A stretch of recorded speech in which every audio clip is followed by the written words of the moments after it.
और हाजीपुर की जनता एक बार नहीं कई बार बता चुकी है 2.5 साल 3 साल के बीच में। आपके कहने से नहीं होगा, लेकिन हमें ये नहीं मालूम था कि अपने स्वार्थ हेतु आप पार्टी को भी तोड़िएगा, परिवार को भी तोड़िएगा। तो अब तो आप गद्दार न हो गए हैं आप। और हाजीपुर की जनता निर्णय लेगी कि मेढक कौन है और शेर कौन है। टटरा कौन रहा है दहाड़? हर पार्टी एक बड़े लक्ष्य के लिए काम कर रही है, सिवाय माननीय मंत्री जी का, कि उनका जो पॉलिटिकल करियर है बिल्कुल अंत के कगार पे, उनकी भद पीट चुकी है। इसलिए अकुलाहट में बयान देते हैं। जो I.N.D. अलायंस है उसके तह पे, उसके तर्ज पे आप काम मत कीजिए। नमस्कार, बहुत स्वागत है आपका लाइव बिहार में। मैं आपके साथ रूपम। देखिए, चिराग पासवान और पशुपति पारस दोनों में जिस तरह से बयानबाजी हो रहे हैं वो कम ही नहीं रहे हैं। हालांकि पहले चिराग पासवान एनडीए के साथ नहीं थे तो यह समझ में आ रहा था कि भाई पशुपति पारस जी इस तरह से बयान दे रहे हैं, लेकिन अब ये दोनों एनडीए के पार्ट हो गए हैं, लेकिन फिर भी इस तरह के बयानबाजी चल ही रहे हैं। चलिए हम आपको बताते हैं, पूरी कहानी बताते हैं कि दरअसल अभी कुछ पशुपति पारस जी हाजीपुर पहुंचते हैं और हाजीपुर में जाकर वो ये बयान देते हैं कि भाई, क्योंकि चिराग पासवान जिस तरह से वहाँ पर लड़ने के लिए बोल रहे हैं कि हाजीपुर से चुनाव लड़ने की बात जो कह रहे हैं, उस पर पशुपति पारस ये कहते नजर आते हैं कि भाई बरसाती माहौल है, बरसात के समय कई ऐसे मेढक हैं जो आते हैं, टर्टर टर्टर करते हैं और फिर चले जाते हैं। दुर्गा पूजा का भी समय आ रहा है और कई ऐसे लोग हैं जो आएंगे और हाथ जोड़कर आशीर्वाद भी लेंगे और उसके बाद निकल जाएंगे। यानी कि पूरा निशाना चिराग पासवान पे था, अभी भी वही हाल है। आखिर क्यों पशुपति पारस जी ये कर रहे हैं? चलिए हमारे साथ लोजपा रामविलास पासवान की पार्टी से हमारे साथ विनीत सिंह, डॉक्टर प्रोफेसर विनीत जी, जो कि यहाँ के प्रवक्ता हैं। विनीत जी, अब तो आप लोग एनडीए के पार्ट बन गए हैं, अब इस तरह के आखिर चाचा जी क्यों इस तरह के बयान दे रहे हैं? भाई चाचा जी घबराए हुए हैं, उनका पुलिंदा बंध गया है, अब चलने की तैयारी कर ले चाचा जी। आप सोच के देखिए कितनी अपरिपक्वता है।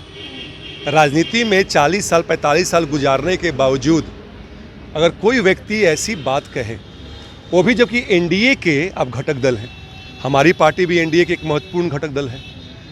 चिराग पासवान जी भतीजा होने के बावजूद, छोटा होने के बावजूद बार बार उनको बोलते रहते हैं गठबंधन धर्म का निर्वहन करें आप, लेकिन व्याकुलता में चाचा ऐसी सी बात कर जाते हैं। हालांकि मुझे लगता है कि उनको आभास हो चुका है कि उनका जो पॉलिटिकल करियर है बिल्कुल अंत के कगार पे, उनकी भद पीट चुकी है, इसलिए अकुलाहट में बयान देते हैं।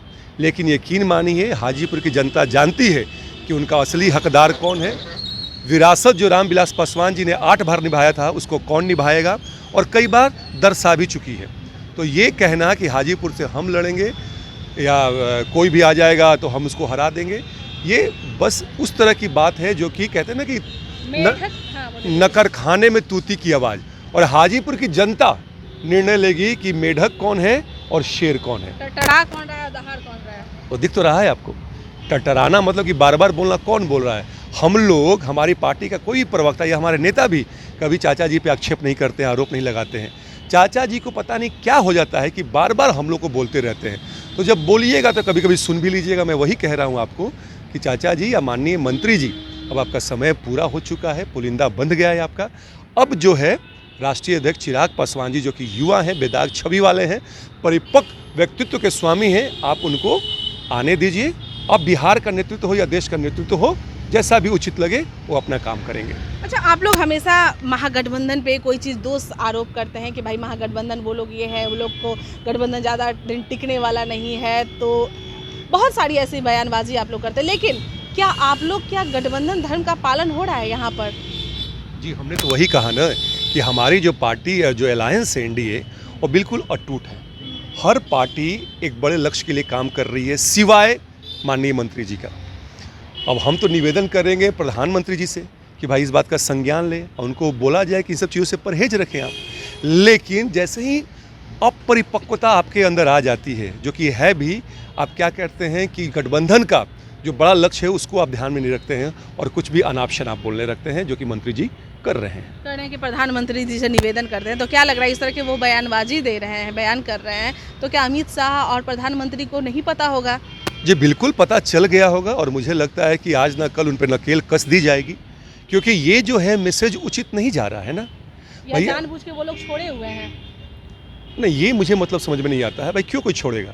भाई जब इतने दिन से हमेशा बयानबाजी हो रही है, आज पहली बार नहीं हुआ है। भाई 40 साल से रूपम जी आप कहते हैं, 45 साल से आप राजनीति में हैं, तो लोग तो ये आशा रखते हैं, अपेक्षा रखते हैं आपसे ना कि आपको इतनी सद्बुद्धि होगी।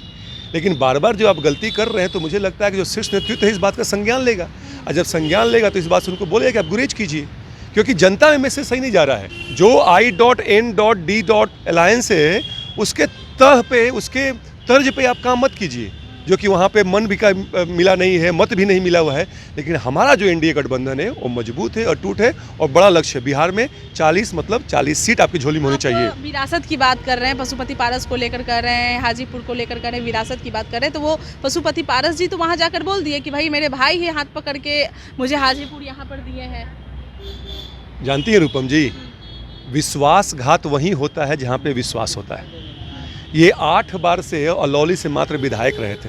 पहली बार उनको सांसद का टिकट दिया गया था, और किसके नाम पे? रामविलास पासवान जी के नाम पे, लोक जनशक्ति पार्टी के चुनाव चिन्ह पे, इसके नाम पे वो जीते थे।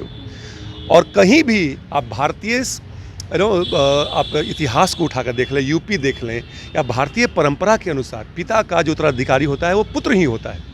और हाजीपुर की जनता एक बार नहीं कई बार बता चुकी है 2.5 साल 3 साल के बीच में, आपके कहने से नहीं होगा। उस समय आपको हम मानते थे कि आप घर के, आप पार्टी के, आप गार्जियन है, अभिभावक है, लेकिन हमें ये नहीं मालूम था कि अपने स्वार्थ हेतु आप पार्टी को भी तोड़िएगा, परिवार को भी तोड़िएगा। तो अब तो आप गद्दार न हो गए हैं आप। तो हाजीपुर की जनता ऐसे गद्दार को तो कहीं भी, इसीलिए हाजीपुर की जनता कभी स्याही फेंक देती है, कभी पत्थर मार देती है, कभी हुटिंग करती है, क्योंकि उन्होंने उस भ्रम में वोट दिया जबकि रामविलास पासवान जी थे। लेकिन माननीय मंत्री जी उस, कहते हैं ना कि उस स्तर पे नहीं पहुंच पाए हैं, इसलिए हाजीपुर की जनता उनको देखना नहीं चाहती है और चिराग पासवान को अपने पलकों बैठा रखती है, हाथों हाथ लेती है। चलिए, लास्ट सवाल है कि अब प्रधानमंत्री जी कब तक इसका संज्ञान लेंगे, कब तक आप लोग वहां तक कंप्लेन करने वाले हैं? देखिए, कंप्लेन तो है ही, साथ में ये भी है, और मुझे लगता है कि मेरे कहने से पहले ही संज्ञान में आ चुका होगा। और जहाँ तक मैं आशा करता हूँ कि शायद माननीय मंत्री जी अब से आगे कुछ ऐसी उटपटांग बातें नहीं करेंगे। बहुत बहुत धन्यवाद। तो सुना आपने भाई, गठबंधन यानी कि एनडीए में सब कुछ सही नहीं है, क्योंकि चिराग पासवान और पशुपति पारस को लेकर जिस तरह से हो रहा है, पशुपति पारस जी जिस तरह से बयान दे रहे हैं, हाजीपुर सीट को लेकर जिस तरह से हो रहा है, खींचा तानी हो रही है। और आपने सुना ही कि भाई ये प्रधानमंत्री जी बहुत जल्द ही संज्ञान लेंगे। चलिए देखते हैं, इंतज़ार करते हैं कि लोगों का जो तीखा जो बयान है वो कब तक रुकता है। चलिए अभी के लिए इतना ही। बने रहिए आप लाइव बिहार के साथ। धन्यवाद। लाइव बिहार यूट्यूब पर सब्सक्राइब और फेसबुक पर लाइक जरूर करें।